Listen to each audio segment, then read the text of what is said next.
সংলাপ একটু শুনতে দাও, মাঝে মাঝে সংলাপটা শুনতে দাও। বাড়ি ছেড়ে আমাকে চলে যেতে হবে।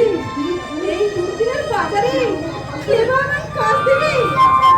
তাছাড়া লক্ষ্মীপতি মানুষের বৌদি আর মায়ের মতো গিরিবাকে ছেড়ে আমি কেমন করে থাকবো? না, এই বাড়ি ছেড়ে আমি কোথাও যাবো না, কোথাও না। বাসন্তী আসিস? বাসন্তী বৌদি আমি তোমার পায়ে পড়ি, যেতে দিব না। আর কোনোদিন আমাকে একটু টাকা দিতে হবে না। তোমাদের এই টাকাটা খেয়ে আমি পেট ভরাবো। তুমি আমায় ছুটি দিও না গো বৌদিমণি, আমায় ছুটি দিও না। দূর পাগলি মেয়ে, কে তোকে ছুটি দিচ্ছে? তোকে ছুটি দিলে এই সংসারে কে কাজ সামলাবে? তা তো জানি না গো বৌদিমণি। গিন্নিমা অফিস যাওয়ার সময় বলে গেলেন কাল থেকে গিন্নিমার আর চাকরি থাকছে না। বাসন্তী, আর এক সপ্তাহের মধ্যে আমি তোকে কাজ দিয়ে দেব।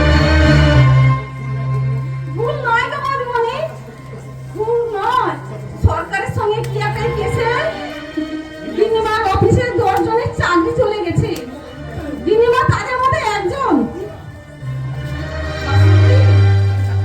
শুধু চাকরি নয় গো বৌদিমণি, গিন্নিমার অফিসের চাকরি জমানোর টাকা আর পেনশন কিছুই পাবে না।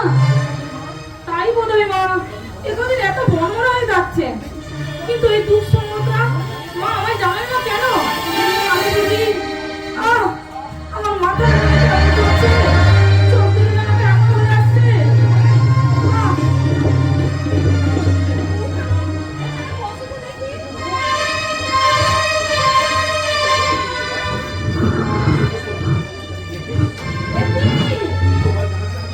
তোমার গায়ে আগুন, তোমার কি জ্বর হয়েছে বৌদিমণি?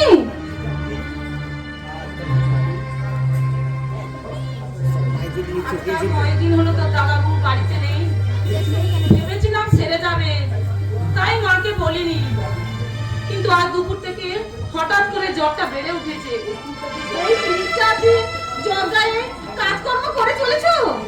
গিন্নিমা শুনলে তোমাকেও বকবে আর আমাকেও বকবে। না না, আমার দিব্যি, মাকে তুই আমার জ্বরের কথা বলিস না। চাকরি চলে যাওয়ায় এমনিতে মা ভীষণ ভেঙে পড়েছে, আবার আমার শরীর খারাপের কথা শুনলে। বেশ তোমার বেশ, তুমি আবার চুপ করে শোনো দেখি।